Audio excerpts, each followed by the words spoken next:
वैश्य समाज महिला मंडल व उन्नति ग्राम संस्था पड़गा गांव के बचत गट की तरफ से जागतिक महिला दिवस के अवसर पर लड़की के जन्म पर सत्कार कार्यक्रम का आयोजन किया गया, जिसका उद्घाटन मंगेश शेट्टी, प्रतीक्षा प्रकाश तंबोली, सौ पुष्पलता प्रकाश पाटिल के हाथों संपन्न हुआ। विद्या गायकवाड़, सौ संध्या खिदमतराव, सौ मनीषा बिड़वी, सौराली बिड़वी, रश्मि बिड़वी उपस्थित थी। इस वर्ष जन्मी लड़की की माताओं का सत्कार किया गया।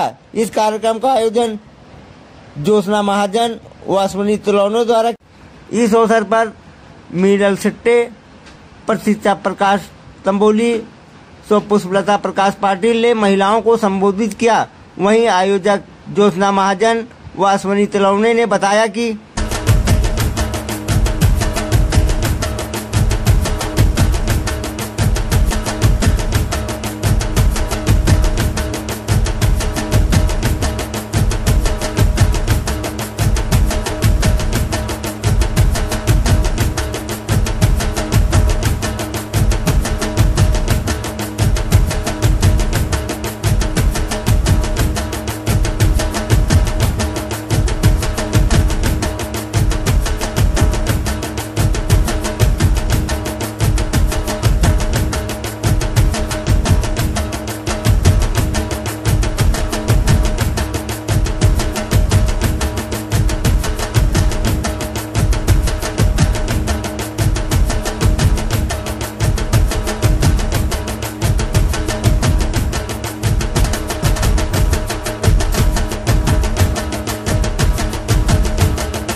मैत्रीण म्हणून, पत्नी म्हणून, मुलगी म्हणून तिच्या प्रत्येक कर्तव्यात कधीही कमी पडत नाही आणि तिला हवी असते फक्त साथ तुमची. आज एक दिवसापुरता नव्हे तर प्रत्येक नेहमी स्त्रीचा सन्मान व्हायला हवा असं मला सुद्धा वाटतं. हा कार्यक्रम एक दिवसाचा नाही तर प्रत्येक दिवस हा कार्यक्रम साजरा केला पाहिजे. खऱ्या अर्थानं या जागतिक महिला दिनाचा उत्सव होईल आणि चूल आणि मूल या संकल्पनेला कायमचा फाटा देत आमच्या महिला प्रत्येक क्षेत्रात कार्यरत आहेत, प्रत्येक क्षेत्रात आघाडीवर आहेत. पुरुषांच्या बरोबरीने सर्व क्षेत्रात महिलांनी उल्लेखनीय कामगिरी केली आहे. कुठलेच असे क्षेत्र नाही की माझी महिला त्या क्षेत्रात कार्यरत नाही. खरोखरच माझ्या भगिनींचं कौतुक करावं तेवढं थोडंच. पूर्वीच्या काळी महिलांना मला वाटतं विचारून जायला, प्रत्येक पुरुषांना विचारून निघावं लागत असं घरातून. 8 दिवस आधीच विचारावं लागत होतं, अहो मी जाऊ ना, माझा कार्यक्रम आहे, मला इकडे जायचंय, सासूबाई मी जाऊ ना. पण मला वाटतं इतकी उपस्थिती बघून आता मला वाटतं ह्या महिला खरोखर सांगून आलेल्या असतील, अहो माझा कार्यक्रम आहे, मी जाते, स्वयंपाक करून ठेवलाय, वाढून घ्या, आल्यावर भांड्यांचं बघेल मी काय करायचं ते. आणि माझ्या सर्व मैत्रिणींनो, सर्वप्रथम मी आपल्या सर्वांना जागतिक महिला दिनाच्या हार्दिक शुभेच्छा देतो. आज येथे जो लेख वाचवा, लेख घडवा, लेख शिकवा हा जो कार्यक्रम जागतिक महिला दिनानिमित्त आयोजित केला आहे तो खरंच वाखाणण्याजोगा आहे. आज अशा प्रकारच्या कार्यक्रमाची खरंच गरज आहे. सगळ्यांना आई पाहिजे, बहीण पाहिजे, मैत्रीण पाहिजे, बायको पाहिजे, पण मुलगी मात्र नको. ती आई आहे, ती ताई आहे, ती मैत्रीण आहे, ती पत्नी आहे, ती मुलगी आहे, ती जन्मदाती आहे, ती माया आहे, ती सुरुवात आहे आणि सुरुवात नसेल तर बाकी सारं काही व्यर्थ आहे. म्हणून तिला वाचवा. ती वाचली तर हे विश्व वाचेल. आज प्रत्येकाला आपल्या घरात शिवबा हवा आहे, पण त्या शिवबाला जन्म देणारी जिजाऊ मात्र नको आहे. म्हणून लेख वाचवा. आज असं कुठलंही क्षेत्र नाही की तिथे महिला नाहीये.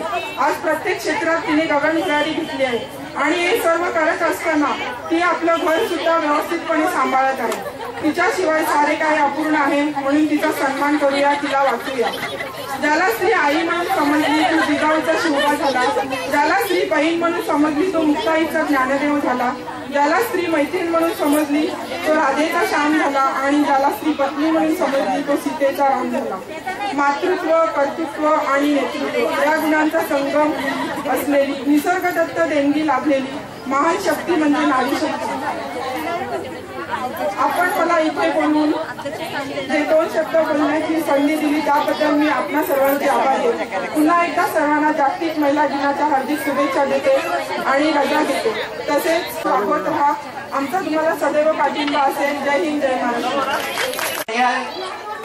गावातल्या महिला म्हणजे मी तर इथलीच आहे, माहेर करीन आणि सासर करीन दोन्ही पण. इथे असलेल्या महिला काही माझ्या वहिनी आहेत, काक्या आहेत, काही नंदा आहेत, काही बहिणी आहेत आणि काही भाच्या सुद्धा आहेत.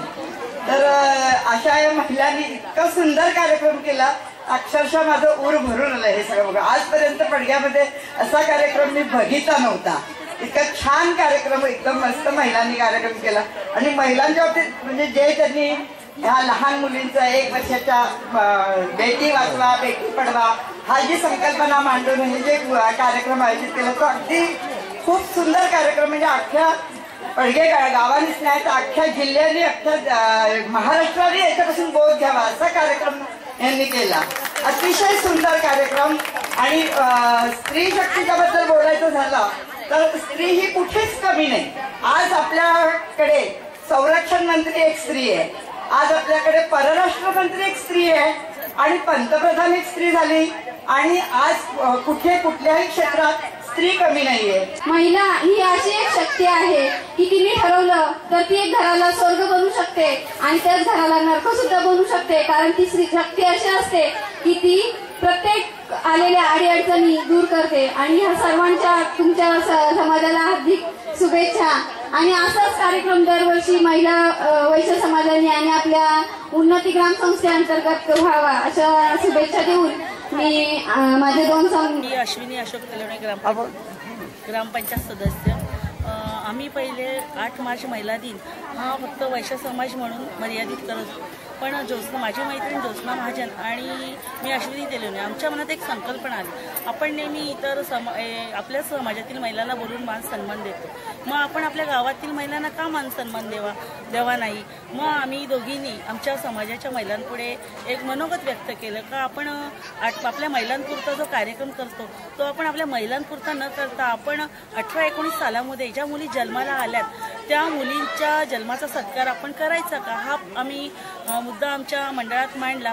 तर आमच्या वैश्य समाजाच्या महिलांना ते मान्य झालं आणि मग नंतर आम्ही दोघींनी संकल्पना मांडून ज्योत्स्ना महाजन आणि मी मग आम्ही ह्या गावांमध्ये सगळ्या अंगणवाडीच्या ज्या आमच्या कार्यकर्त्या आहेत त्यांच्याकडून सगळ्या मुलींची लिस्ट घेतली. त्याच्यामध्ये आम्हाला 60 मुली जन्माला आल्या हा तपास लागला आणि मग आम्ही या मुलीचा सत्कार करण्याचं ठरवलं आणि हा आम्ही सत्कार अख्ख्या गावातून केलेला आहे. वैश्य समाज संघ गट पडगा आणि उन्नती महिला बचत गट पडगा यांच्या माध्यमातून आम्ही हा सत्कार सोहळा आयोजित केला. विवेक महाजन, मी गावात बचत गट चालवते. माझ्याकडे 24 बचत गट आहेत. त्या 24 बचत गटामध्ये 250-300 महिला आहेत माझ्याकडे. मग तर माझी ओळख 250-300 महिलांना आहे. मग त्या महिलांची ओळख का सर्व महिलांना 250 महिलांना नसावी म्हणून मी 2017 पासून एक कार्यक्रम राबवला आहे. 2017मध्ये 250 महिलांची एक रॅली म्हणून काढली, त्यांना फेटे देऊन एक रॅली काढली आणि यावर्षी एक माझ्या डोक्यात संकल्पना आली. ती मी माझ्या अश्विनी तेलवणे यांच्याकडे सांगितलं का माझ्या डोक्यात एक असं कार्यक्रम आहे, वेगळा काहीतरी आगळा एक कार्यक्रम आला असं सुचलं आहे.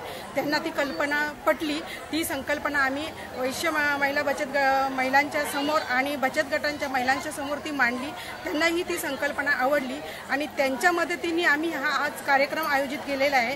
तो कार्यक्रम आयोजित करताना आम्ही असं जे मोठे कार्यकर्ते आहेत त्यांना जाऊन भेटलो आणि त्या कार्यकर्त्यांना सांगितलं. त्यांनाही आमची कल्पना आवडली आणि त्यांनी आम्हाला सहकार्य करायचं ठरवलं आणि त्यांच्या सहकार्याने हा आमचा आजचा कार्यक्रम अगदी व्यवस्थित रीतीने पार पाडला.